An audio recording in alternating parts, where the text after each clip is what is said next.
রাজ্য শিক্ষা দপ্তরে ফরমানকে বুড়ো আঙ্গুল দেখিয়ে বিলোনিয়া মহকুমা জুড়ে জাগিয়ে বসছে সরকারি শিক্ষকদের টিউশন বাণিজ্য। উদাসীন বিদ্যালয় শিক্ষা দপ্তরের আধিকারিকরা সরকারি শিক্ষকরা প্রাইভেট টিউশন করছে কিনা তা খতিয়ে দেখার জন্য জেলা ও মহকুমা স্তরে শিক্ষা দপ্তরের আধিকারিকদের নিয়ে কমিটি গঠন করা হলেও কোনো হেলদোল নেই, যার ফলে সরকারি শিক্ষকরা বিদ্যালয়ে ঠিকভাবে পঠন পাঠন না দিয়ে বাড়িতে অথবা ইনস্টিটিউট খুলে বসেছে বিদ্যা ব্যবসার জন্য। এমনকি স্কুলে গিয়ে কোনো মতে রেজিস্টারের নাম সই করে স্কুল থেকে বেরিয়ে বিদ্যা ব্যবসায় নিজেকে নিয়োজিত রাখছে বলে অভিযোগ উঠে এসেছে একাংশ সরকারি শিক্ষকদের বিরুদ্ধে। সরকারি শিক্ষকরা করতে পারবে না প্রাইভেট টিউশন। রাজ্য শিক্ষা দপ্তরের এই ফরমানকে তোয়াক্কা না করে এক প্রকার চ্যালেঞ্জ জানিয়ে চলছে বিদ্যা ব্যবসা। সবকিছু জেনে শুনে জেলা বিদ্যালয় শিক্ষা দপ্তরের আধিকারিকদের হেলদোল না থাকায় অবশেষে সোচ্চার হল বিলোনিয়া মহকুমার রাজনগর ব্লক এলাকার লোকজন সহ বেকার গৃহ শিক্ষকরা। সরকারি শিক্ষকদের টিউশন বাণিজ্য নিয়ে জেলা শিক্ষা আধিকারিকের নিকট অভিযোগপত্র পাঠিয়ে এর বিরুদ্ধে ব্যবস্থা নেওয়ার আবেদন জানান। এই অভিযোগের ভিত্তিতে 12 জন সরকারি শিক্ষককে বিলোনিয়া স্কুল পরিদর্শক কার্যালয়ে আসার জন্য শোকজ নোটিশ জারি করা হয়। সেই মূলে মঙ্গলবার দুপুরে 12 জনের মধ্যে 11 জন শিক্ষকরা স্কুল পরিদর্শক কার্যালয়ে এসে মুচলেকা জমা দেন যে তারা প্রাইভেট টিউশন করেন না। রাজনগর ব্লকের সোনাপুর দ্বাদশ শ্রেণী বিদ্যালয়, বড়পাথারি দ্বাদশ শ্রেণী বিদ্যালয়, হরিপুর এসবি স্কুল, মনপাথর মাধ্যমিক বিদ্যালয়, অজগর রহমানপুর উচ্চতর মাধ্যমিক বিদ্যালয়, নাসিরনগর উচ্চতর মাধ্যমিক বিদ্যালয়, বাগানবাড়ি উচ্চতর মাধ্যমিক বিদ্যালয় স্কুলের একাংশ শিক্ষকের বিরুদ্ধে বিদ্যা ব্যবসার অভিযোগ উঠেছে। সংবাদ মাধ্যমের প্রতিনিধিরা এই সংবাদের ভিত্তিতে স্কুল পরিদর্শক কার্যালয়ে গিয়ে স্কুল পরিদর্শকের সাথে সাক্ষাৎ করে বিষয়টি নিয়ে জানতে চাইলে তিনিও স্বীকার করেছেন কিছু কিছু সরকারি শিক্ষকরা প্রাইভেট টিউশন করাচ্ছে। এর বিরুদ্ধে অভিযান চলবে বলে জানিয়েছেন এবং এই নিয়ে কমিটি তদন্ত করবে। অন্যদিকে যে সকল সরকারি শিক্ষকদের বিরুদ্ধে টিউশন বাণিজ্যের অভিযোগ উঠেছে সেই শিক্ষকরা বলে আমরা কোনো টিউশন করাই না, তবে তারাও স্বীকার করেছে এখনো অনেক সরকারি শিক্ষক প্রাইভেট টিউশন করছে, 2-1 জনের জন্য অন্য শিক্ষকদের বদনাম হচ্ছে। আচ্ছা, মূলত রাজ্য সরকার আমরা তো সবাই জানি রাজ্য শিক্ষা দপ্তর সরকারি শিক্ষকরা টিউশন করতে পারত, এটা নিষেধাজ্ঞা আছে, কেউ করতে পারত। হ্যাঁ, সরকারি যে সমস্ত শিক্ষকরা আছে এরা কোনো প্রাইভেট টিউশন করতে পারত, এটা পুরো নিষেধাজ্ঞা আছে।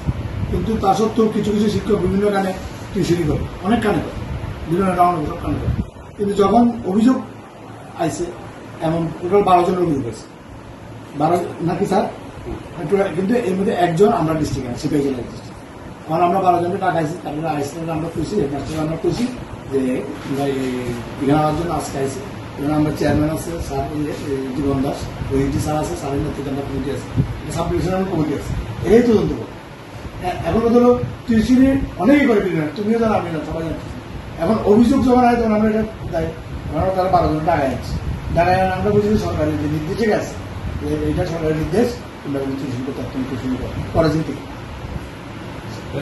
এখন আপনারা শিক্ষকরা যে 12 জনের বিরুদ্ধে কমপ্লেন আছে তাদের বিরুদ্ধে কি ব্যবস্থা? এখন 12 জনের হচ্ছে তারা আমরা যেহেতু অভিযোগ হয়েছে, তো আমরা আমরা রিটেন দিচ্ছি সরকারের কাছে, রিটেন দেওয়া যারা টিউশন করি, এটা বাধ্যতামূলক করে। আমরা কমিটির সিদ্ধান্ত নিয়েছি যে তোমরা আমাদের রিটেন দাও, সবার ফোন নাম্বার লাগছে, আমরা পরবর্তী সময় আমরা এটা সহযোগিতা তদন্ত করি।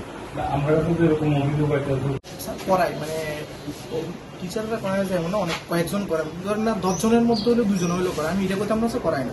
কিন্তু তারা লাইগা ধরেন আমার বাড়ির পাশে আরেকজন টিচারের বাড়ি, ওর বাড়িতে সকালে ধরেন 50 জন 60 জন স্টুডেন্ট থাকে, ডেফিনেটলি আমিও বাড়িতে থাকি, আমার তার পাশাপাশি আমার বাড়ির লোক ওর বাড়ি, স্বাভাবিক আমার নামটাও আছে।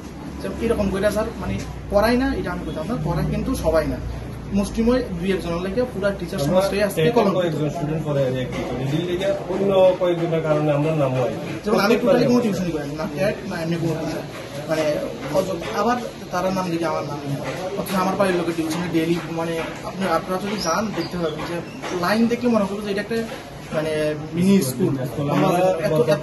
নাম্বারটা যদি দেন আমরা ফোন করবো, আপনারা জানেন আমরা যথেষ্ট পরিমাণে আপনারা বরপাথরের থেকে আমার কাছে ফোন আছে, আপনারা না আপনি কি খুঁজছেন বিশুদ্ধ পানীয় জল? তাহলে আজই বেছে নিতে হবে অত্যাধুনিক প্রযুক্তি ও পরীক্ষা নিরীক্ষার মাধ্যমে প্রস্তুতকারী পানীয় জল একমি। বিশুদ্ধ জলে সুস্থ জীবনের মূল চাকাঠি। Acme packaged drinking water. Bureau report, news Tripura 24।